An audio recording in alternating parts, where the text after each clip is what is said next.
হবি? তুই কি আমার শুষ্ক চোখে অশ্রু হবি? তুই কি আমার মধ্যরাতের বেজে ওঠা টেলিফোনের ধ্বনি হবি? তুই কি আমার শূন্য বুকের দীর্ঘশ্বাসের বকুল হবি? তুই কি আমার একা হবি? তুই কি আমার একান্ত এক দুঃখ হবি? এই একটি মাত্র কবিতা তাকে তরুণদের কাছে ভীষণ জনপ্রিয় করে ফেলেছে। তবে আমি একটু কবিতাটি ওলটপালট করে ফেললাম, কিন্তু কবি আমার সাথেই আছেন, তিনি আশা করি রাগ করবেন না। এবং তার একটি উপন্যাস, তিনি যদিও অনেক উপন্যাস লিখেছেন, তার একটি মাত্র উপন্যাস সেটি মুক্তিযুদ্ধের দলিল হয়ে গেছে। তিনি কে? তিনি কবি, নাট্যকার, ঔপন্যাসিক, সাংবাদিক।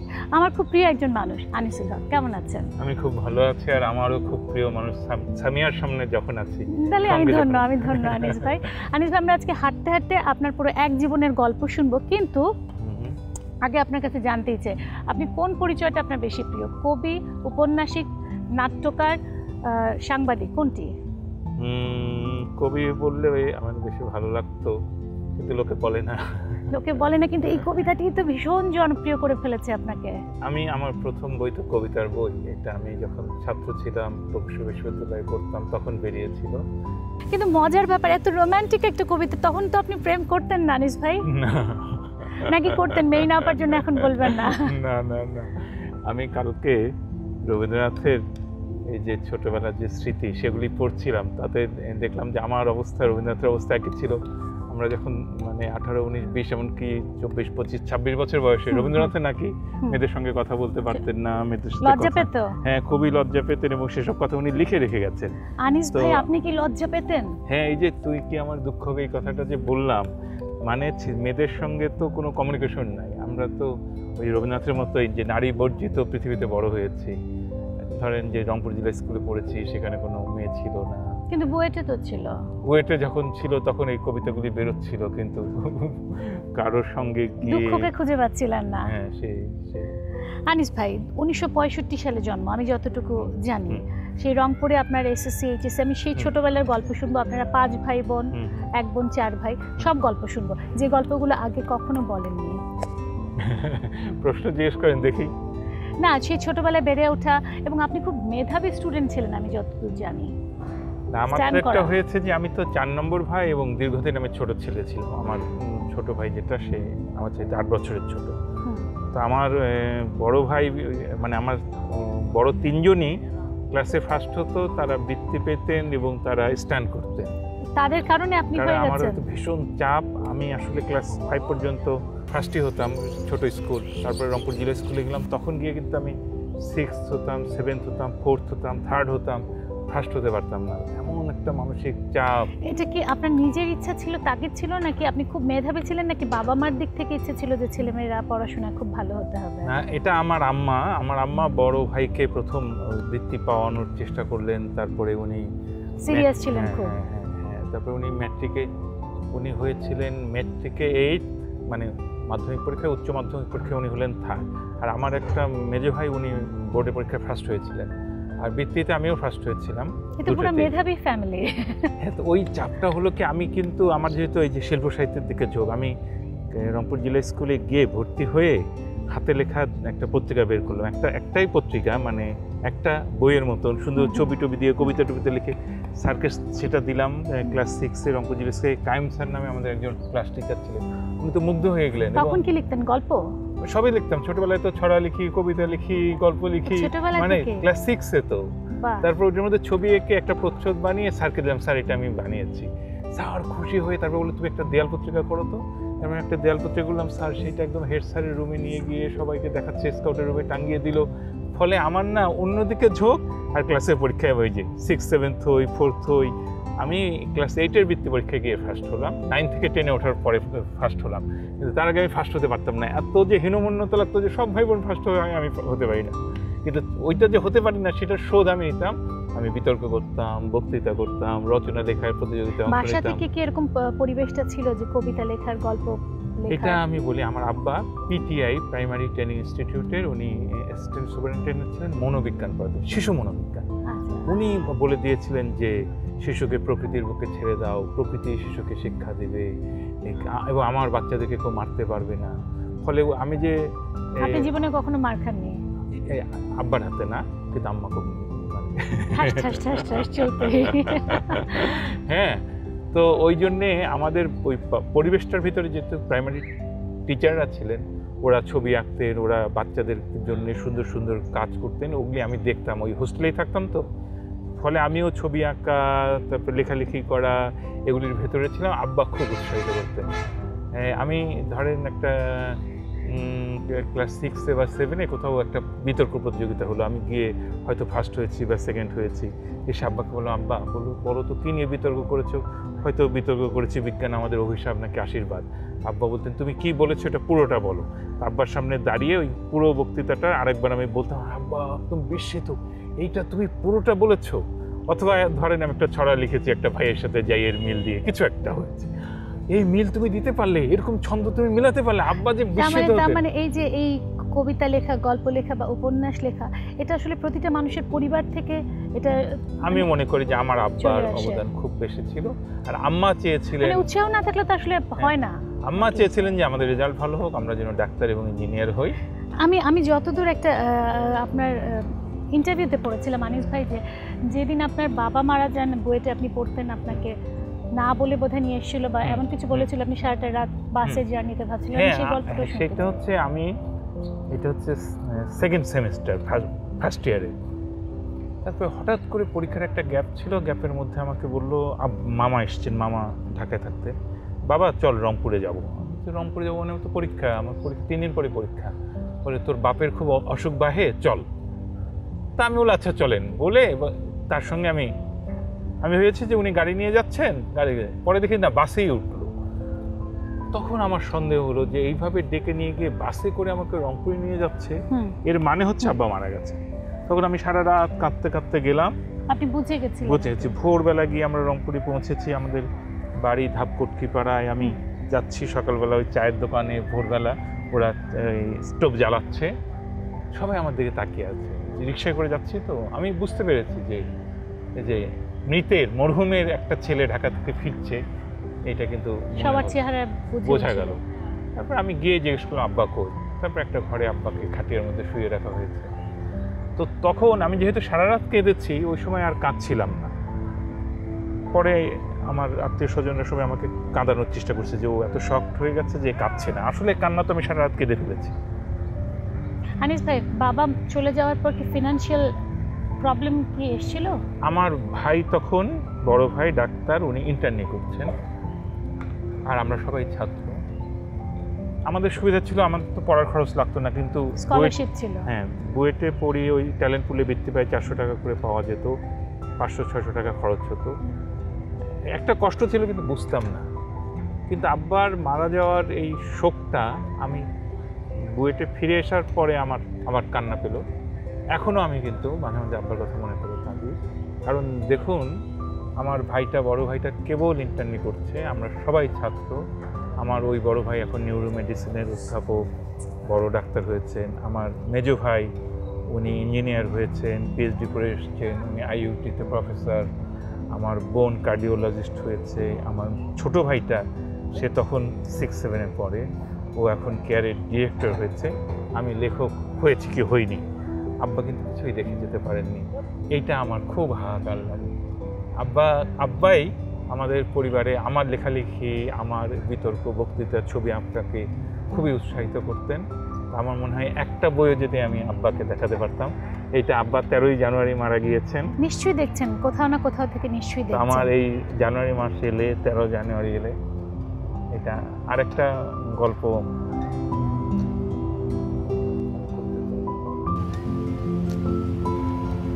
করতে চাই। আমি লিখেছি অনেকবার। আব্বা মারা গেছে 86 সালে, 20 বছর না 30 বছর হয়, 30 বছর আগে। আব্বার ডায়াবেটিস ছিল। আমরা সম্পন্ন পরিবার ছিলাম না, যদিও সরকারি চাকরি, নির্দিষ্ট বেতন, 5 ভাই বোনের মধ্যে চাচাতো ভাই বোনরা এসে থাকতো রংপুরে, মামারা থাকতেন, অনেক বড় পরিবার। আমাদেরকে যে উনি খুব, মানে আব্বা ধরেন যেদিন ইলিশ মাছ পাওয়া যেত রংপুরে, বাইকিং হতো যে আজকে 1 ট্রাক ইলিশ মাছ হচ্ছে, আব্বা কিন্তু সন্ধ্যার সময় গিয়ে 2-3 ইলিশ মাছ কিনে নিয়ে আসতো, কারণ বড় মাছ খাওয়াতে সন্তানদেরকে। আব্বার ডায়াবেটিস, আমাদেরকে নিয়ে গেছে মিষ্টির দোকানে বসে, আমরা সবাই 4 ভাই বোন, 5 ভাই বোন, সবচেয়ে বড় অংশ। তখনকার দিনে বালিশ মিষ্টি, হ্যাঁ 5-6 টাকা এত বড় একটা মিষ্টি, সবাই একটা করে খাচ্ছে। খাওয়ার পরে বলে এখন আমরা বলতাম রসমঞ্জরি, ঢাকায় বলে রসমালাই, রসমালাই খাও। আমরা খাচ্ছি, আব্বা কিন্তু তাকিয়ে তাকিয়ে দেখছেন আমরা যে খাচ্ছি, আব্বার পেট ভরছে। এটা কিন্তু তখন বুঝতাম না, এখন আমি বুঝি। যখন আমার মেয়ে কিছু খায়, আমি তাকিয়ে থাকি, আমার স্ত্রী তাকিয়ে থাকেন, যে আসলে বাচ্চারা খেলে নিজেদের পেট ভরে যায়। এটা কিন্তু আমার পরে আমি আম্মাকে নিয়ে একটা কবিতা লিখেছি, যে আমি যখন রংপুরে যাব, আম্মা আমাকে খেতে বলবেন, আমি খাচ্ছি, সেই খাবার তার পেটে গিয়ে পড়বে, তার পেট ভরে যাবে। এখন আমার যতবার মনে হয় আব্বার কথা, যে আব্বা চেয়েছিলেন আমি লিখি, আমি ছবি আঁকি, সেটা আব্বা যে দেখে যেতে পারেন নাই, সেটা মনে করে আমি মনে করে আমি এখনো কাঁদি। 30 বছর হয়ে গেছে। আনিস ভাই, আপনার ভাই বোনদের জীবনের কোনো মজার গল্প শুনবো। 1971 সালের একটা ঘটনা বলি। 1971 সালে আমার বয়স 5 থেকে 6 বছর হচ্ছে না, 65, 6 থেকে 7, ক্লাস 1-এ পড়ি। আমরা গ্রামে ছিলাম, সোনাতলা নামে একটা গ্রামে। আমি কিন্তু ক্লাস 1-এ থাকতে মিছিল করেছি। কলেজ থেকে ছেলেরা এলো, হ্যাঁ 71 সালে মার্চ মাসে আমাদেরকে ধরে নিয়ে যাচ্ছে 2 লাইন করে। আমরা স্লোগান দিচ্ছি, ভুট্টোর পেটে লাঠি মারো, বাংলাদেশ স্বাধীন করো, বাঠের লাঠি তৈরি করো। ক্লাস 1-এ পড়তেন তখন? হ্যাঁ, কলেজের ছেলে এসে আমাদেরকে মিছিলে নিয়ে গেল। ওখানে একটা ডাক বাংলোর মাঠে সবাই সুন্দর সুন্দর বাঁশের লাঠি তৈরি করে এনেছে। তারপরে একদিন কালো পতাকা উঠলো। এখন আমি বুঝতে পারি এটা হয়তো 24শে মার্চ, 23শে মার্চ, ওই সময়টা। তারপরে 71 সালে একদিন এইরকম একটা বিলের এই পাশে আমরা, ওই পারে একটা বেশ সম্পন্ন লোকের বাড়ি ছিল, দোতলা। সেই বাড়িতে পাকিস্তানি আর্মি আসছে, এই পাশে কিন্তু আমরা সবাই। তো ওরা করলো কি, বাড়িটা 2 দিক ঘেরাও করলো, করে ভিতর থেকে গরু, ছাগল, ধানের বস্তা সব লুট করে নিয়ে যাচ্ছে। পাকিস্তানি আর্মিগুলি খারাপ ছিল, কিন্তু আর্মিদের কিন্তু রেগুলার আর্মি, এদের বিশৃঙ্খলা হওয়ার কথা না, এদের লুট করার কথা না, কিন্তু তো ওদের নৈতিকতা তো খুবই খারাপ ছিল। এখন আমরা জানি খারাপ বলেই তো এই ধরনের কাজ করেছে। তো এই পাশে আমরা পুকুরের ধারে দাঁড়িয়ে দাঁড়িয়ে, হঠাৎ করে ওরা সবগুলি রাইফেল আমাদের দিকে তাক করলো। আর আমরা তখন ওই পাশে আরেকটা পুকুর ছিল, ধাপ ধাপ ধাপ ধাপ করে পুকুরের মধ্যে লাফ দিলাম। ফলে ওদের দৃষ্টি পালিয়ে পালিয়ে বেড়াতেন। 71-এ পালিয়ে বেরিয়েছি আমরা। হঠাৎ করে একদিন শোনা গেল যে পাকিস্তানি আর্মি আজকে আমাদের ওই গ্রামে আসবে। তারপরে আমাদের কিছুই ছিল না, একটা সাইকেল, 2টা খাট, ওগুলি সব পুকুরে ডুবে, বইপত্রগুলো ট্রাঙ্কে ভরে মাটিতে পুঁতে আমরা আর একদিকে যাচ্ছি, অন্ধকারের মধ্যে যাচ্ছি। আর একদিন হলো যে আমরা ওইখান থেকে আমাদের নানা বাড়ি যাবো, 6টা গরু গাড়িতে আমাদের সব জিনিসপত্র। তখন ইন্ডিয়া স্বীকৃতি দিয়েছে ডিসেম্বরে, আর প্লেন আক্রমণ করছে। আমাদের মাথার উপরে একটা ইন্ডিয়ান প্লেন একদম স্থির হয়ে দাঁড়িয়ে পড়লো, যে এটা কারা। তখন আমার মামা ছিলেন, মামা বললেন কি, তোরা নিজেরাও মরলু, আমাকেও মারলু, তোরা বার হ। তখন আমরা সব 5 ভাই বোন, ছোটো ছোটো, আম্মারা শাড়ি পরা সবাই আমরা নেমে ওই নৌকা, গরু গাড়ি ছয়ে নিচ থেকে বের হলাম, যাতে ওরা দেখতে পায় যে এটা হচ্ছে সিভিলিয়ান এবং শিশু, হ্যাঁ শিশু, নারী। তো ওরা দেখলো, সত্যি সত্যি এটা দেখে ওরা চলে গেল। আমি জানি আনিস ভাই এরকম আপনার অনেক গল্প আছে, কিন্তু আমি একটা বিরতি নিয়ে নিই যে জলে আগুন জ্বালাতে। একটা বিরতি নিয়ে, আমি জানি তার গল্পের ঝুড়িতে এত সব গল্প আছে, তিনি এত চমৎকার করে গল্প লেখেন, এত চমৎকার করে এমনকি কলামও লেখেন। কবিতা তো ভীষণ প্রিয় আমার, এবং তিনি সাংবাদিক। সেই মানুষটি আসলে কত গল্প, আমরা সেটা শুনবো। একটা বিরতি নিয়ে ফিরছি।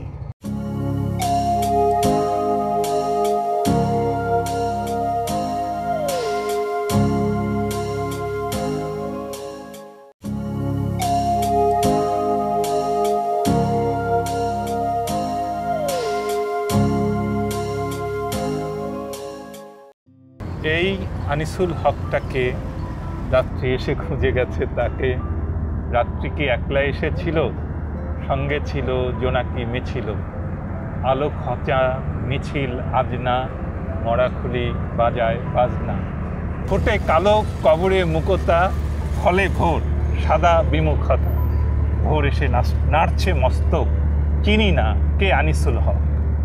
বাহ, কে আনিসুল হক দর্শক আপনারা জেনেই গেছেন, আমার আর আলাদা করে পরিচয় করিয়ে দেওয়ার দরকার নেই। আনিস ভাই নিজে পরিচয় দিয়ে দিয়েছেন। আনিস ভাই, আপনার গল্প শুনছিলাম, সে 71-এর গল্প শুনলাম, ছোটোবেলার গল্প শুনলাম। আমি একটু বুয়েটের গল্প শুনতে চাই। বুয়েটে সেই সময় আপনারা যে ছিলেন, সেই সময়ের পরিবেশ, এখনকার পরিবেশ, এবং অনেক আমি জানি যে আপনি পড়াশোনায় খুব ভালো ছিলেন, সেই সময়ের গল্পগুলো আচ্ছা, আমি বইটা যখন ভর্তি হলাম তখন এরশাদ সাহেবের আমল, আমরা এসেই গণতান্ত্রিক আন্দোলনে যুক্ত হয়ে পড়লাম। আপনিও ছিলেন? আমিও ছিলাম।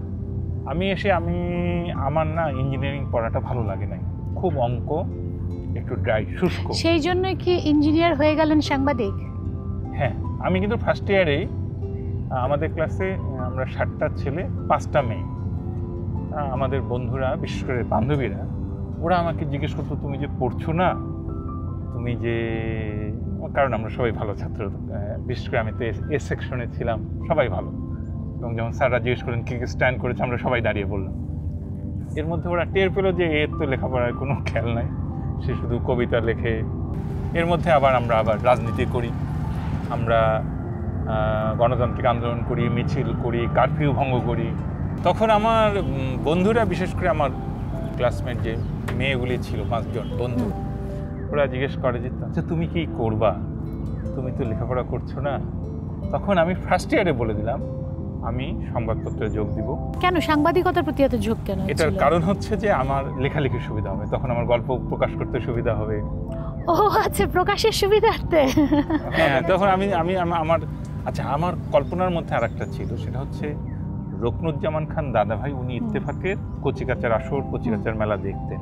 আমি রংপুরে থাকতে কিন্তু অন্বেষা কচিকাচার মেলা নামে একটা কচিকাচার মেলা করতাম।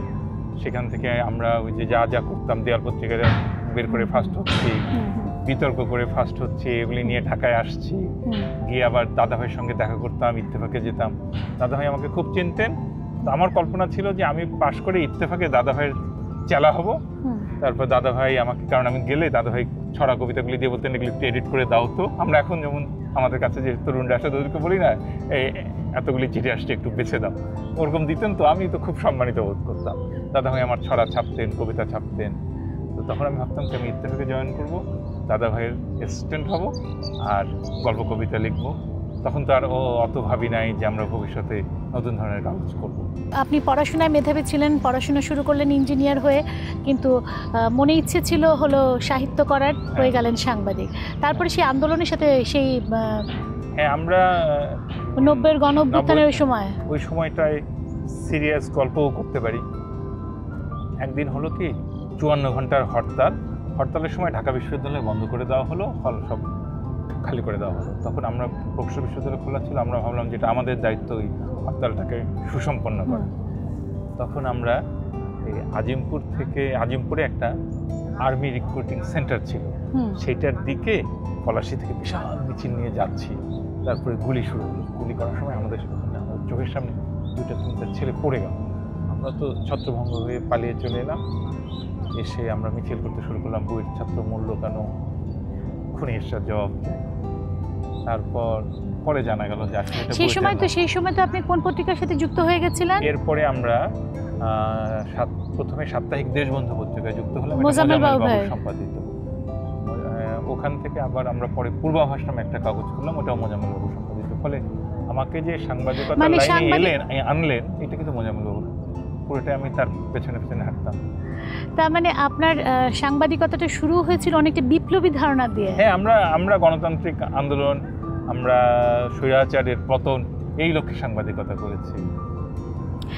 যেই লক্ষ্য নিয়ে সাংবাদিকতা করেছিলেন আনিস ভাই, আমি একটু জানতেই চাই তাহলে আসলে সেই লক্ষ্য এবং সেই এখনকার যে সাংবাদিকতা আসলে এক আছে, ঠিক আছে? না, আমাদের সাংবাদিকতাটা না, আমরা ওইটার নাম আমানুদ্দৌলা দিয়েছিলেন লিপ্ত সাংবাদিকতা, যে আমরা একই সঙ্গে রাজনৈতিক কর্মী এবং একই সাথে সাংবাদিক। তো আমরা কিন্তু 90-এর গণ অভ্যুত্থানের সময় ওই পূর্বাভাস পত্রিকা থেকে সর্বদলীয় ছাত্রদের বুলেটিনটা বের করেছিলাম। ওইটা একদম তখন কারফিউ চলছে, জরুরি অবস্থা চলছে, সব কিছু নিষিদ্ধ, এবং দেশের সাংবাদিকরা ধর্মঘট করে সংবাদপত্র বন্ধ করে দিয়েছেন। তখন আমরা একদম মনে হচ্ছে আমরা 71 সালের যুদ্ধের মধ্যে আছি এরকম।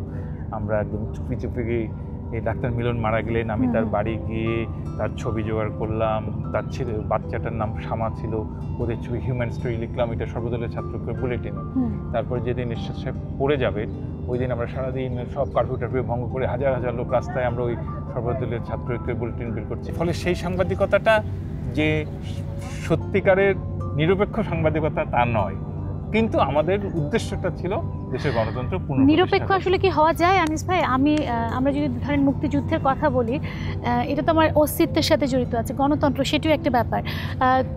তাহলে আসলে নিরপেক্ষ তো হওয়া যায় না। আমি যখন গণতন্ত্রের পক্ষে থাকবো বা মুক্তিযুদ্ধের পক্ষে থাকবো, আমি তো একটা পক্ষ নিয়েই আছি। সত্যি তাই, এখনো কিন্তু আমরা তাই করছি, কিন্তু সব আশা তো পূরণ হয় নাই। কিন্তু আস্তে আস্তে আমার ধারণা এই 90-এর পরে দেশে কিন্তু ব্যাপক উন্নতি হয়েছে, বাংলাদেশ এগিয়ে যাচ্ছে অবশ্যই। সেটার পেছনে 90-এর এবং বাংলাদেশ আমরা এখন মাথা উঁচু করে বলতে পারি সম্পর্ক আছে।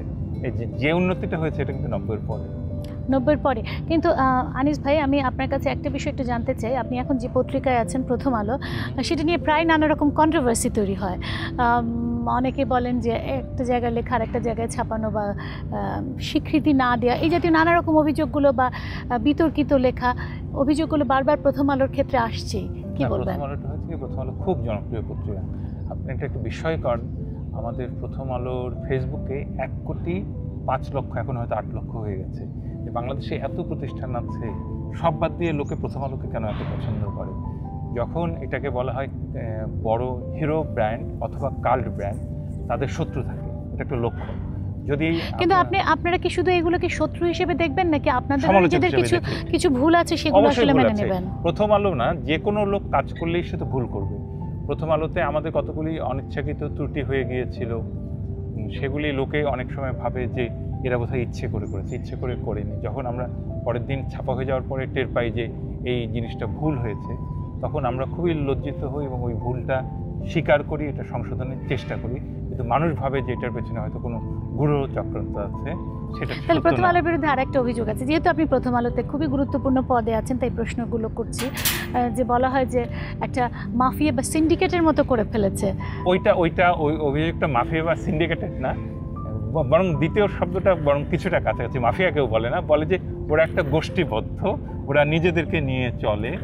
এই অভিযোগটা কি, এটা আপনি বুঝবেন, আপনি যেহেতু গণমাধ্যমে আছেন। ধরা যাক টেলিভিশনের একজন প্রযোজক, উনি নাটক করেন, উনি দেখবেন যে ঘুরে ফিরে ওই ক্যামেরাম্যানটাকে নেয়, ওই নায়কগুলো দেয়, আপনাদের পছন্দের মানুষগুলোকে নিয়ে চলছেন।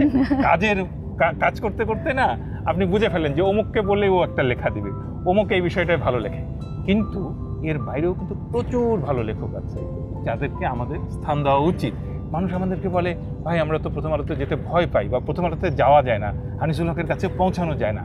এটা কিন্তু আমরা চাই না। আমরা চাই যে লেখা দিলে আপনারা লেখা ছাপান না, এরকম অভিযোগ আছে। হ্যাঁ, সেটা একটা আছে। কি আমাদের তো যেমন কলাম তো আমাদের ফিক্সড করা আছে, যেমন আমি শুক্রবারে লিখি, এরকম কোন সপ্তাহে কে লিখবেন এর বাইরে 2-3টা জায়গা ফাঁকা থাকে।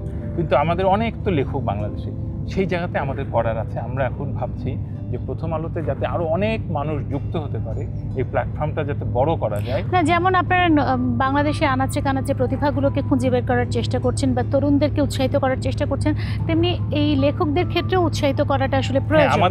আমরা কিন্তু, এবং আমাদের সম্পাদক মতিউর রহমান বারবার এটা আমাদেরকেই বলছেন যে তোমরা কেন সবার সঙ্গে মিশছো না, কেন একটা রংপুরের তরুণ কবি কিংবা ঢাকা বিশ্ববিদ্যালয়ের একটা তরুণ কবি বা শাহবাগের একটা তরুণ কবি প্রথম আলোতে আসবে না, আড্ডা দেবে না।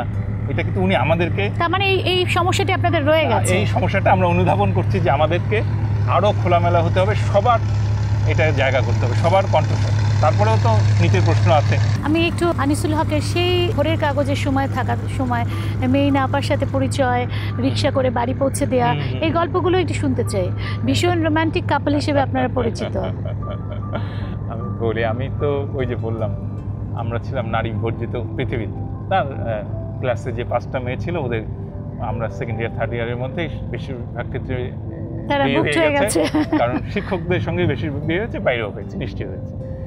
তো আমি যখন ভোরের কাগজে কাজ করি, তারও আগে আজকের কাগজে কাজ করি, তখন আমি কাজ করতাম খবরের কাগজে, ব্যবস্থাপনা সম্পাদক। মেরিনা কাজ করতো আজকের কাগজে, ও ছিল সাবেকে আন্তর্জাতিক ডেস্কে। তারপর আমার তো তাকে পছন্দ হয়ে গেল। তখন আমি তাকে একদম কি বললাম যে আমারও বয়স হয়েছে, তোমারও বয়স হয়েছে, ও ইংরেজি, ঢাকা বিশ্ববিদ্যালয়ে ইংরেজি থেকে পাশ করেছে, এখন তো প্রেম করার বয়স না, চলো বিয়ে করে ফেলি। তখন সে বলল যে আমার বড় 2 বোন, তাদের বিয়ে হয়েছে ডাক্তারের সঙ্গে, তুমি যদি অ্যাটলিস্ট ইঞ্জিনিয়ার না হও তাহলে তো বাবা মা বিয়ে দেবে না। তখন আমি বিসিএস দেওয়া শুরু করলাম। বিসিএস দিয়ে আমার রেলে চাকরি হলো, আমি রেলে জয়েন করলাম, 1 মাসের বেতন তুললাম, তুলে আমি আবার ফিরে এসে বললাম, তার মানে বিসিএস দিয়ে রেলে চাকরি করা শুধুমাত্র মেইনা আপার জন্য? হ্যাঁ, যাতে তার মা আমার শাশুড়ি বলতে পারেন যে আমার জামাই একটা ইঞ্জিনিয়ার। আর ওইটা যেটা বললেন, তারপরে তো যখন প্রস্তাব দিলাম এবং ওই কথা বললো, তখন তো সম্পর্ক একটা হয়ে গেল। তখন আমি কিন্তু প্রথম আলোতে, কিন্তু আনিস ভাই আমি জানি আপনারা একটা বছর চুটিয়ে প্রেম করেছেন। হ্যাঁ সেটাই বলছি, এই একটা বছর আমি সকাল 11টার সময় অফিসে যেতাম, আমি ছিলাম তখন ভোরের কাগজ হয়ে গেছে ধরেন, আমি ছিলাম অ্যাসিস্ট্যান্ট এডিটর। আমি এডিটোরিয়াল লিখতাম, পোস্ট এডিটোরিয়াল লিখতাম, চিঠি লিখতাম, মেলা নামে একটা পাতা করতাম। তারপরেও আমার মানে কাজ শেষ হয় না। কারণটা কি, আমাকে রাত্রি 11টা পর্যন্ত অফিস করতে হবে, 11টার সময় মেইনার ছুটি হবে, ওকে নিয়ে আমি স্কুটারে বেবি ট্যাক্সিতে বাড়ি ফিরে যাব। এই সুযোগটা নেওয়ার জন্য আমি কিন্তু সকাল 11টা থেকে রাত্রি 11টা পর্যন্ত অফিস করেছি। আনিস ভাই, আমি একটা ইন্টারভিউতে পড়েছিলাম, আপনি বলেছেন যে আপনার এখনো খুব প্রেমে পড়তে এবং প্রেমে ফেলতে ইচ্ছে করে। হ্যাঁ খুবই খুবই, এটা স্বাভাবিক। মানে মেয়েরা আপনার মতো এত প্রেম করে আবার প্রেমে পড়তে এবং প্রেমে ফেলতে ইচ্ছে করে। মহাবিশ্বের প্রতিটা বস্তু প্রতিটা বস্তুকে আকর্ষণ করে এবং বেশিরভাগ ক্ষেত্রে নারী পুরুষকে, পুরুষ নারীকে আকর্ষণ করে। কিন্তু আমাদের মেয়েরা পাকে জানেন যে আপনার এখনো প্রেমে পড়তে এবং প্রেমে ফেলতে ইচ্ছে করে। প্রকাশ্যে ইন্টারভিউয়ে বলি, এটা তো স্বাভাবিক, ও জানবে। কিন্তু যেটা হয়, আমি যখনই ধরেন একটা মেয়েকে দেখি, দূর থেকে দেখলে আমার খুব ভালো লাগে, সুন্দর মেয়ে হলে তো আরও ভালো লাগবে না? তারপরে আমি কাছে যাব, কথা বলবো, ধরেন চা খাওয়াতে খেতে বললাম, পানি খেতে বললাম, কথা বলার সঙ্গে সঙ্গেই বেশিরভাগ ক্ষেত্রে আপনাকে কিন্তু হতাশ হতে হয়, এটা মাফ করবেন, এটা খারাপ না না, আপনি মেয়েদেরকে খুব ছোট করছেন। সব মেয়েকে না, মানে আপনি দূর থেকে একটা ভাবমূর্তি তো থাকে, একটা ইমেজ, সেটা ছেলেদের প্রতিও হতে পারে আনিস ভাই। রাইট, অনেক ছেলের ক্ষেত্রেও হয় যে আপনি দেখলেন যে বাহ সুন্দর ছেলে বা পরিচ্ছন্ন ছেলে বা সুন্দর বেশের ছেলে, কথা বলতে গিয়ে বললেন আসলে তার ভিতরে তেমন কিছু নাই। এটা তো মানে ওর যে গুণটা আছে সেটা আমি খুঁজছি না। সে হয়তো খুব ভালো ক্রিকেট খেলে, আমার সেটা দরকার নেই। সে হয়তো খুব ভালো, অর্থাৎ আপনার স্বপ্নের মানুষ হিসেবে আপনি যাকে খুঁজে বেড়ান সেটা হয়তো পান না। কথা বলে পাই না, কিন্তু যদি পাই, এরকমও তো আছে। এই নিয়ে আমার একটা কবিতা আছে, কিন্তু যদি পান, এটা নিয়ে আমার কবিতাটা হচ্ছে যে আমি কাউকে ভালোবেসেছিলাম, আমাকেও নিশ্চয়ই কারো ভালো লেগেছিল, কিন্তু আমি তাদের কাছে পৌঁছাতে পারি নাই, তারাও আমার কাছে পৌঁছাতে পারে না। কিন্তু এরকম কি কখনো হয় না যে আমারও তাকে ভালো লাগে, তারও আমাকে ভালো লাগে? এটা যদি হয়, এটা কিন্তু বিরল ক্ষেত্রে হয়, ঠিক আছে? যদি হয় তখন কি, তখন আসলে যোগাযোগ করাটা হয়ে ওঠে না, এটা খুব কঠিন। তখন আমার মনে হয় যে রবীন্দ্রনাথের সত্য, কি জানি কেন রে আজ প্রাণ করে হায় হায়। আমি এই পর্যায়ে একটা বিরতি নিব। আনিস ভাই এখনো আসলে তার প্রাণ হায় হায় করে, যদি জানি মেইনাপা অনুষ্ঠানটি দেখবেন, কিন্তু এটা তো আসলে মানুষের চিরন্তন একটা ব্যাপার, চিরন্তন সত্য। প্রত্যেকটা মানুষই আসলে অ্যাপ্রিসিয়েশন চায়, ভালোবাসা চায়, সেটি যে মেয়ের কাছ থেকে লিঙ্গর দ্বারা এই অ্যাপ্রিসিয়েশনটা পেলে আরো ভালো লাগে। আমি জানি না, কিন্তু একটা বিরতি নিয়ে আমি ফিরছি আবারও যে জলে আগুন জ্বলেতে।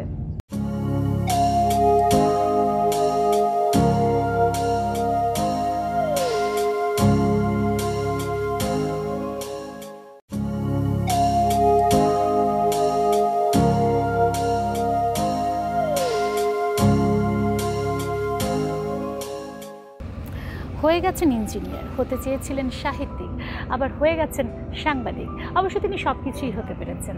তিনি আনিসুল হক। আনিস ভাই, আপনার জীবনের তো অনেক গল্প শুনছি, কিন্তু আমি না সেই ছোটোবেলা থেকে আমরা একেবারে আপনার তরুণ বয়স পর্যন্ত চলে এসেছি, কিন্তু আমি এর মাঝে মাঝে কিছু গল্প শুনতে চাই যেগুলো আপনাকে কাঁদায়, হাসায়। এবং তার আগে আরেকটা কথা একটু দর্শকদেরকে বলে নিই এবং আপনার কাছে একটু জানতে চাই, এই যে আপনার নামটা আনিসুল হক, নাম নিয়ে বিভ্রান্তিতে পড়েন না বা অস্বস্তি বা বিরক্তি বোধ করেন না? নামের গল্পটা বলি। আমার তো ডাকনাম মিটুন।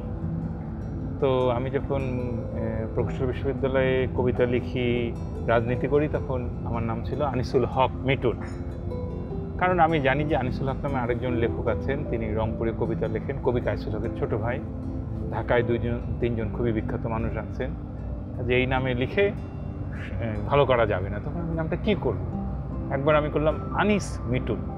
তো আমি কবিতা নিয়ে হেলাল হাফিজ ভাই কবি, ওর কাছে গেলাম, আনিস মিটুন। তিনি আমার মুখে থেকে তাকিয়ে বললেন, এটা তুমি কি করছো? তোমার এত সুন্দর একটা নাম আছে আনিসুল হক, তুমি আমার সবার সব কথা বাদ দাও, আমার কথাটা শোনো, তুমি আনিসুল হক নামে লেখো। লেখক ছাড়াও তো আনিস ভাই এই শহরেই কথা বলি, এখন মেয়র আনিসুল হক আছে, এখন মন্ত্রী আনিসুল হক আছেন, তারপরে নিউরো মেডিসিনের অধ্যাপক আনিসুল হক আছেন, আনিসুল হক অনেক আছেন না? তো তো আমি মেয়র আনিসুল হকের সঙ্গে যেসব হয় সেটা বলি। আমি বইমেলায় আমার বই বেড়েছে আনিসুল হক, তখন আনিসুল হক ভাই মেয়র যিনি, তিনি টেলিভিশনের উপস্থাপক হিসেবে খুব জনপ্রিয়। একজন এসে বলছে কি এই এই ভদ্রলোক খুব ভালো উপস্থাপনা করে, এর বই কিনি। তারপরে কিনেছে। আমি ভাবছি যে পেছনে তো আমার ছবি আছে, ও বাসায় গিয়ে যে কীরকম হতাশ হবে। হ্যাঁ, অন্যদিকে আনিস ভাই, মেয়র আনিসুল হক, উনি আমাকে ফোন করে বলেন, ভাই লোকে আমাকে তো ফোন করে বলে আপনার এই লেখাটা খুব ভালো হয়েছে বা এই লেখাটা একদমই খারাপ হয়েছে। তখন আমি বলি আরে ভাই লেখালেখি আর লেখা, উনি অস্বীকার করেন না যে এটা ওর লেখা কিনা। তা আমরা এটা দুজন মিলে একটা দুজন একটা অনাক্রমণ চুক্তি করে নিয়েছি, যদি কেউ আমাকে উপস্থাপক আনিসুল হক ভাবে আমি মেনে নিই, আর যদি ওনাকে কেউ লেখক আনিসুল হক ভাবে উনিও মেনে নেন। আপনি কবি হয়ে থাকতে চেয়েছিলেন, কিন্তু আপনার আচরণে কোনো বোহেমিয়ান বা পাগলামি কবিদের আমরা যে হ্যাঁ, এটা আমি বলি যে বড় দাড়ি থাকলে সুবিধা, বড় চুল থাকলে সুবিধা, যেটা নির্মলেন্দু গুণের বা রবীন্দ্রনাথের বা কাজী নজরুল ইসলামের ছিল। আমরা বরং জীবনানন্দ দাশ, বুদ্ধদেব বসুর মতন গেটআপের মধ্যে কবিত্ব নাই। যেমন আমি তো সাধারণ পোশাক, ইদানিং পাজামা পাঞ্জাবি পরি, গৃহী কবি, এবং আমি হচ্ছে একদম সন্ধ্যার সময় বাসায় ফিরে যাই, 11টার মধ্যে ঘুমিয়ে পড়ি। অনেকে আমাকে তো 11টার পরে টকশোতে ডাকে, আমি বলি ভাই আমি তো একদিন হয়েছে কি যেরকম রাত্রি 12টার সময় একটা টেলিভিশনে আমি গিয়ে আমি কিন্তু ঘুমিয়ে পড়ে যাচ্ছি। ওরা যারা আশেপাশে তারা সবাই জানে যে এই লোক ঘুমিয়ে পড়ে যাচ্ছে কেন, কারণ আমি তো 11টার সময় ঘুমাই। আচ্ছা আনিস ভাই, আরেকটা বিষয় একটু জানতে চাই, আপনার একটা ইন্টারভিউতে পড়েছিলাম, আপনি বলেছিলেন যে আপনি যা পেয়েছেন জীবনে আপনার যোগ্যতার বাইরে পেয়েছেন, আর যা পাননি সেগুলোতে আপনার যোগ্যতা নেই। এটা কি আসলেই তাই মনে করেন না বিনয়? না, আমি সত্যি সত্যি এটা মনে করি, যেটা হচ্ছে ভালোবাসা। আমি লেখক হিসেবে ভালো লিখেছি না খারাপ লিখেছি এটা তো পরে বিবেচনায়। এটা আমি বলছিলাম যে আমি রবীন্দ্রনাথের উপরে বই পড়ছি, ইনফ্যাক্ট নীরজ চৌধুরীর আত্মঘাতী বাঙালি বইটা পড়ছি। এটার মধ্যে রবীন্দ্রনাথকে নোবেল পুরস্কার পাওয়ার আগে এত মানুষ সমালোচনা করতো, তার বিবরণ দেওয়া হচ্ছে, নিষ্ঠুরভাবে তাকে আঘাত করা হতো। নোবেল পুরস্কার পাওয়ার পরে সম্বর্ধনায় উনি সেই জন্যে ওই সম্বর্ধনা নিতে চাননি, বলেছেন যে দেশের মানুষ তো আমাকে পছন্দ করে না, আমাকে কেন তারা সম্বর্ধনা দেবে। কাজেই আমাকে আঘাত করে, আমাকে নিয়ে ফেসবুকে রসিকতা করে, এগুলি নিয়ে আমি দুশ্চিন্তাগ্রস্ত নই। আমি যেটা নিয়ে বলি যে আমি আমার যোগ্যতার বাইরে পেয়েছি, সেটা হচ্ছে ভালোবাসা। আপনাকে আমি বলি, আমি যদি মানে রাস্তায় হাঁটি, আমার কাছে দোকানিরা পয়সা নিতে চায় না, আপনি জানেন, আপনাকে পয়সা দিতে হবে না। আমি যদি ডাক্তারের কাছে যাই, ডেন্টিস্টের কাছে যাই, ওই ডাক্তার আমার কাছে ভিজিট নিতে চায় না।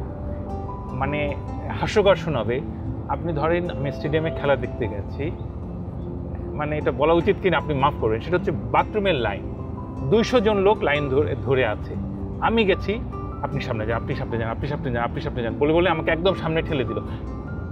আমি নিজেকে কি সফল মনে করেন? না, আমি বলি দেখেন, আমি বলছি যে আমি তো লেখক, আমি তো নেপথ্যের মানুষ, আমি তো টেলিভিশনের উপস্থাপক নই, আমি ক্রিকেটার নই, আমি গায়ক নই। এই যে মানুষের ভালোবাসা, এতে কি মনে হয় যে নিজে আপনি খুব সফলের কথা না। আমি হচ্ছে এই ভালোবাসার আমি যোগ্য না, লেখকদের এই ভালোবাসাটা পাওনা না। রাস্তাঘাটে হুমায়ুন আহমেদ তো পেয়েছিলেন, হুমায়ুন আহমেদ স্যার তো রাস্তায় বেরোতেন না, ফলে হ্যাঁ উনি পেয়েছিলেন, এবং নিশ্চয়ই উনি কোথাও গেলে এর চাইতে অনেক বেশি লোক তাকে ঘিরে ধরবে, সেটা ঠিক আছে। কিন্তু সেই হিসেবে আমি মনে করি যে একটা নেপথ্যচারী মানুষ হিসেবে আমি যা পেয়েছি, আমি আপনাকে বলি, আমি ম্যানহাটনে রাস্তা দিয়ে হাঁটছি, চায়না টাউনে, হ্যাঁ, 2 দিক থেকে বাঙালি, ওদের বাঙালি সুভেনিয়ার সব আছে, ওরা এসে আমাকে কেউ ক্যাপ পরিয়ে দিচ্ছে, কেউ একটা কাপ দিচ্ছে, আমার 2 হাত ভরে যাচ্ছে। আমি এগুলি নিতে চাই না, বললেন আপনাকে নিতেই হবে। কোনটার জন্য আনিস ভাই মনে হয়? সেটা কি আপনার কবিতার জন্য, আপনার গল্পের জন্য, উপন্যাসের জন্য, না কলামের জন্য? এটা সবটা মিলে হয়েছে, এবং সম্ভবত এর সঙ্গে টেলিভিশন, বিশেষ করে একান্নবর্তী নাটক, ব্যাচেলার সিনেমা, এগুলি মিলিয়ে হয়েছে। আচ্ছা আনিস ভাই, নিজেকে কি তাহলে জনপ্রিয় মনে করেন নাকি ভালো সাহিত্যিক সাংবাদিক? আমি জনপ্রিয় মনে করি না, কিন্তু আমি মনে করি আমি মানুষের ভালোবাসা পেয়েছি। সেই কারণে আমি বলেছি যে আপনারা আমাকে যে ভালোবাসা দেন আমি এর যোগ্য না। তাহলে আনিস ভাই, এবার আবার সেই আপনার সুখ দুঃখের আনন্দের ঘটনাগুলোতে শুনতে চাই, সেই ছোটবেলার। আমি জানি একটা হাসির গল্প বলি।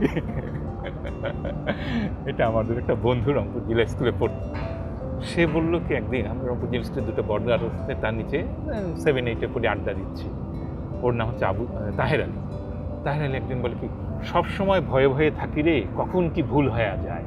আমি বলছি তাহের আলী তোমার কি ভুল হলো? বলে ঢাকায় গেছি, বড়লোকের বাড়িতে উঠেছি, আমার আত্মীয়ের বাড়িতে। তারপরে বাথরুমে লুঙ্গি, একটা বালতির মধ্যে লুঙ্গি ভেজানো ছিল, আমি এটা দেখি নাই, আমি এটা ঢেলে দিয়েছি কমোডের মধ্যে। তারপর লুঙ্গিটা অর্ধেক কি আটকে গেছে। তারপর থেকে সবসময় ভয়ে ভয়ে থাকি রে, কখন কি ভুল হয়ে যায়। ঠিক আছে, এই যে বড়লোকটার কথা বললো, এটা আসলে আমাদের বন্ধু শাহানা হুদা রঞ্জনা, আপনারা চিনবেন, আমাদের খুবই কমন বন্ধু। আমি এখন রঞ্জনাকে বলি, রঞ্জনা আমার তাহের আলী তো তোমাকে বড়লোক আত্মীয় বলে। আনিস ভাই, আমি আর একটা কথা একটু মনে পড়লো, তখন মেইন আবার কথা বলছিলেন, কিন্তু আমরা পরে যখন বিরতির সময় আপনি বলছিলেন যে আপনার জীবনে আপনি অনেক ছেঁকাও খেয়েছেন। হ্যাঁ দেখেন, আমি কবি হলাম কেন? আমি নারী চিত্ত জয়ের বাসনা ছাড়া অন্য কোনো কারণে কবিতা লিখি না। আমি এটা ধরেন 17-18 বছর বয়স থেকে কবিতা লিখি। দূরে একটা মেয়ে হেঁটে যাচ্ছে, তাকে দেখে হয়তো আমি একটা কবিতা লিখলাম। ওই পাশের বাসায় একটা মেয়ে আছে, তাকে দেখে একটা কবিতা লিখলাম। আপনি যেহেতু প্রেমিক মানুষ আনিস ভাই, আমরা কিন্তু আসলে বুঝতে পারিনি, আপনার গৃহী চেহারার কারণে বোধহয় বোঝা যায়নি। কিন্তু ওরা কিন্তু জানে নাই যে আমি একে নিয়ে।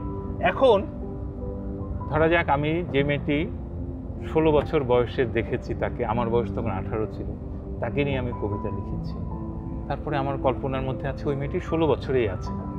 অনেক দিন পরে আমি শুনতে পেলাম ওই মেয়েটা অমুক জায়গায় আছে, বা ওই মেয়েটা বইমেলায় এসছে। আমার তো একদম উত্তেজনা, ওই মেয়ে আসছে, ওই মেয়ে আসছে। তারপরে আমি গেলাম, গিয়ে দেখি সেই মেয়েটার বয়স 50। কোথায় আমার 16 বছরের সেই কিশোরীটি নেই? এরকম মাঝে মাঝে আমার মোহভঙ্গ ঘটে। কিন্তু আপনি তার মানে আপনার কবি হওয়ার পেছনে কারণ হচ্ছে আপনার নারী প্রেম, নারীকে না পাওয়ার বেদনা থেকে। আমি বেদনা ছাড়া কবি হয় না কেউ, বেদনা হতেই হবে। আর আনিস ভাই, আমি সেই গণ আন্দোলনের সময়কে আমরা কথাগুলো আসলে তখন বিরতি নিয়েছিলাম। গণ আন্দোলনের সময় আপনার নানা রকম অভিজ্ঞতা আছে, সেটা তিক্ত হোক, কষ্টের হোক, আমি সেই ঘটনাগুলো একটু শুনতে চাই। একটা তো ছিল, ধরেন আমরা কারফিউ ভঙ্গ করলাম, সেটা বলি। একদিন আমরা ওই যে বলছিলাম যে আমরা সাপ্তাহিক পূর্বাভাস দেশবন্ধুই কাগজ করতাম, স্টেডিয়ামে আমাদের অফিস ছিল। একদিন সন্ধ্যার পরে কারফিউ দিয়েছে, এই সময় আমি বের হচ্ছি, তখন পুলিশের একটা গাড়ি এসে থামলো। এ বললো যে এখন তো কারফিউ শুরু হয়ে যাবে, আপনি কীভাবে হেঁটে হেঁটে যাবেন? সে কিচ্ছু নাই। তখন আমি তাকে অনুরোধ করলাম যে ভাই, আমি তো সাংবাদিক, আমি কাজ শেষ করে ফিরছি, আমাকে তো যেতেই হবে। বললো না ভাই, আপনি যেতে পারবেন না, পুলিশ কিন্তু ভাই ভাই করে বলছে। আমি ছোট্ট তখন। এরপরে আপনার বিডিআর এর গাড়ি বের হবে, আর্মির গাড়ি বের হবে, আমরা আপনার সঙ্গে যত সুন্দর করে কথা বলছি, ওরা কিন্তু এত সুন্দর করে কথা বলবে না, আপনাকে তখন ধরে নিয়ে যাবে। বা তখন তো গুলি করার অর্ডার ছিল, দেখা মাত্র গুলি। আমি বললো আমাকে কি আপনারা কাইন্ডলি একটু, আমি তখন বুয়েটের হলে থাকি, আমাকে একটু পৌঁছে দেবেন? ওই একটা পুলিশের গাড়ি আমাকে তাদের গাড়িতে তুলে পৌঁছে দিয়েছিল। এবং আমি পুলিশের প্রতি, আপনি দেখবেন না আমার লেখায় কখনো আমি পুলিশের বিরুদ্ধে কোনোদিন কোনো কিছু শ্রেণী হিসেবে কাউকে আপনি বিচার করেন না। মানুষ খারাপ হতে পারে, কিন্তু মিশতে পরে ওদের উর্দির ভিতরে কিন্তু আসলে মানুষটা ভালো মানুষই থাকে। আনিস ভাই, আপনার সাথে কথা বলতে গেলে যে বিষয়টি আসলে অবধারিতভাবে চলে আসবে সেটি হচ্ছে মা উপন্যাসটির কথা। এবং সত্যি ঘটনা যেহেতু এটি, তাই এটা বলা যায় যে মুক্তিযুদ্ধের একটি দলিলও অবশ্যই। আপনার কি মনে হয় যে মুক্তিযুদ্ধ নিয়ে আপনার লেখা শেষ, নাকি আরও অনেক কিছু লেখা আছে? মুক্তিযুদ্ধ নিয়ে আমার লেখা তো শেষ না, কারো লেখাই শেষ না। আপনি ওই সময়ে যারা ছিলেন 7.5 কোটি মানুষ বাংলাদেশে, প্রত্যেকের কিন্তু প্রচুর স্মৃতি আছে। এবং এর প্রত্যেকের উপন্যাস কি হয়, উপন্যাসে ব্যক্তি মানুষের উপরে রাষ্ট্র কি অভিঘাতটা ফেলে, এটা নিয়ে আপনি, বা চারপাশের পরিবেশ প্রতিবেশ, তাই তো প্রতিটা মানুষের জীবন কিন্তু অন্যরকম হয়ে গেছে। যে গল্পটা আমি কোনোদিনও কাউকে করি না, এটা আমাদের পারিবারিক গল্প, সেটা আমি আপনাকে বলি। এটা আমার 2 মা, আমার বড় মা এবং ছোট মা। বড় মার নিঃসন্তান, ঠিক আছে, এবং আমরা সবাই ছোট মানুষ সন্তান। কিন্তু আমার বড় মা আমাদের সবাইকে খুব আদর করতেন, কারণ আমার তো একটার পর একটা বাচ্চা হচ্ছে, এই সাইজ এগুলিকে খাওয়ানো, পড়ানো, গোসল করানো, এগুলি সব আমার বড় মা করতেন। তো এখন এই যে 71 সালে আমরা একটা ঘরে, আমার 2 মা, আমরা 5 ভাই বোন, বাবা মা মিলে এক জায়গায় আশ্রয় নিয়েছি। আপনি একটা কল্পনা করেন যে একটা পরিবারের উপরে, এটা কোনো বড় ঘটনা না, এমন না যে আমাদের কেউ মারা গেল, কিন্তু অভিঘাতটা তো বড়। আবার আমরা দেখলাম যে আমাদের ওই বিল দিয়ে লাশ ভেসে যাচ্ছে, বা আমাদের মাথার উপর দিয়ে বোমারু বিমান যাচ্ছে। প্রতিটা বাড়িতে এরকম অসংখ্য গল্প আছে। একদিন কি হলো, আমাদের বাড়িতে একটা মুক্তিযোদ্ধা এলো, দুপুরবেলা এসছে আমাদের খাবারও নেই। ছাতু বোঝেন, জবের গুঁড়া, ছাতু আম্মা, আমার বড় আম্মা ওই গুঁড়া গুড় দিয়ে মেখে ওনাকে খেতে দিলেন। এই সময় পাশে একটা দালাল ছিল, আর্মির দালাল, সে চিৎকার করে উঠছে, মিলিটারি আসছে, মিলিটারি আসছে। ওই লোকটা ওই ছাতুটা রেখে মুহূর্তের মধ্যে একদম কোথায় উধাও হয়ে চলে গেল। এগুলো খুবই সামান্য গল্প, কিন্তু আরো কত মানুষের কত বড় বড় গল্প আছে। তাহলে আমি এখানে আপনার কাছে জানতে চাই, এত গল্প উপন্যাস লেখা হয়েছে, কবিতা লেখা হয়েছে, মুক্তিযুদ্ধ নিয়ে অনেক কষ্ট আছে, এত কিছু লেখার পরও আসলে কি আমরা মুক্তিযুদ্ধের সামান্য অংশকেও তুলে ধরতে পেরেছি? আমি তা মনে করি না যে আমরা পেরেছি। এবং সবচেয়ে বড় কথা যে আমাদের কিন্তু মুক্তিযুদ্ধ নিয়ে খুব ভালো ছবি হওয়া দরকার, খুব ভালো উপন্যাস হওয়া দরকার। কিন্তু এখন দরকার যেটা, সেটা হচ্ছে শিল্প। একটা খুব ভালো চলচ্চিত্র, খুব ভালো উপন্যাস, খুব ভালো গল্প, এগুলি মানুষের হৃদয় স্পর্শ করে। মার সফলতাটা কি? যেহেতু এটা একটা মানবিক গল্প, একটা মায়ের সঙ্গে একটা সন্তানের গল্প, যে ছেলে ভাত খেতে চেয়েছে, মা ভাত নিয়ে গেলেন রমনা থানায়, ছেলেকে পেলেন না, এই মা 14 বছর আর ভাত খেলেন না। এই গল্পটা কেন? এবং একজন পাকিস্তানি লেখক আমাকে আমেরিকা থেকে ইমেল করেছিলেন যে এসব গল্প তো আমরা জানতাম না। কারণটা কি? মানবিকতা। তো সেই জন্য আমি মনে করি যে আমরা যদি খুব ভালো 4-5টা ছবি বানাতে পারি মুক্তিযুদ্ধ নিয়ে, এগুলো কিন্তু চিরকালের জন্য থেকে যাবে। আপনি মানবিকতার কথা বললেন এবং মুক্তিযুদ্ধের কথা বললেন, আমার না এখানে একটা প্রশ্ন আছে। এই যে এখনকার সমাজে যা ঘটছে বা এখন বাংলাদেশে যা ঘটছে জঙ্গিবাদ, উগ্রবাদ, ধর্ম নিয়ে অতিরিক্ত এক্সট্রিমিস্ট হয়ে যাওয়া, এগুলো কি আসলে আমরা সংস্কৃতির সাথে থাকছি না, বা আমাদের মানবিক মূল্যবোধ কি কমে যাচ্ছে? কোনটা? বাংলাদেশের ক্ষেত্রে সুবিধাটা হচ্ছে বাংলাদেশের সংস্কৃতিটা খুবই ঋদ্ধ, এর শেকড় একদম গভীরে পতিত। এই যে আমরা এগুলো কিন্তু কথার কথা না যে বাংলাদেশ গানের দেশ বা আমাদের জারি সারি ভাটিয়ালির দেশ, এগুলো কিন্তু চর্চা করছি না। সত্য কথা আমি বলি, এই যে জঙ্গিবাদ যেটা দেখছেন, এটা বাংলাদেশে একদমই জায়গা পাবে না। এটা মধ্যপ্রাচ্যের কোনো কোনো দেশে, এটা হয়তো আফগানিস্তানে এগুলি জায়গা পেতে পারে, পাকিস্তানে জায়গা পেতে পারে, কিন্তু বাংলাদেশের এই নরম পলিমাটির দেশে, এই সুজলা সুফলা নদী শস্য শোভিত দেশে এসবের কোনোই জায়গা নাই। একটা ঢেউয়ের মতো এসে চলে যাবে। এটা এসছে, এটা দেখেন যে ছেলে মেয়েগুলিকে ধরা পড়লো, বাংলাদেশে হয়তো 100 জন এটার সঙ্গে যুক্ত, হয়তো 200 জন যুক্ত। এরা যখন ধরা পড়ছে তখন তার পাশের বাড়ি, এমনকি তার নিজের ভাই বোনকে তাদেরকে ওন করছে, করে না কিন্তু ওন করছে না। কিন্তু এই ছেলে মেয়েগুলো বদলে যাচ্ছে কেন আনিস ভাই? কি মনে হয়? এটা তো এটা গ্লোবাল ট্রেন্ড, এটা সম্মিলিতের হিস্টেরিয়া হয়। আপনি দেখবেন যে একটা প্রাইমারি স্কুলে হঠাৎ করে দেখা গেলো একসাথে 100টা ছেলে মেয়ে অজ্ঞান হয়ে গেছে। এটা কিভাবে হয়? এটা ডাক্তারি ব্যাখ্যা, এটা একটা হিস্টেরিয়া হয়, সবাই মিলে মনে করছে কিছু একটা এসছে, অজ্ঞান হয়ে যেতে হবে। তেমনি বিশ্বব্যাপী হঠাৎ করে এমনকি শ্বেতাঙ্গরা, অমুসলিমরাও তো এগুলোর মধ্যে যুক্ত হয়েছে। এটা থাকবে না, কারণ এটার কোনো বাস্তবতা নাই।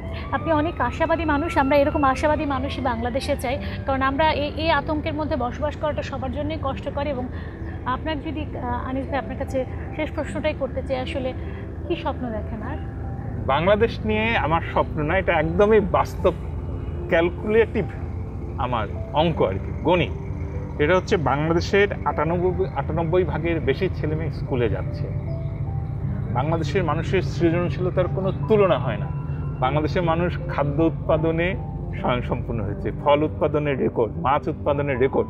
পাঙ্গাস মাছ আগে আমাদের জন্য একটা মহার্ঘ ছিল, এখন পাঙ্গাস মাছ কেউ খায় না, এত উৎপাদিত হয়। ঠিক আছে, এই ছেলেমেয়েরা যখন 20 বছর পরে কর্মক্ষেত্রে প্রবেশ করবে, আপনার কৃষক শিক্ষিত, আপনার শ্রমিক শিক্ষিত, আপনার ড্রাইভার শিক্ষিত, অশিক্ষিত লোক নাই, সেই দেশটা কত সুন্দর হবে আপনি কল্পনাও করতে পারবেন না।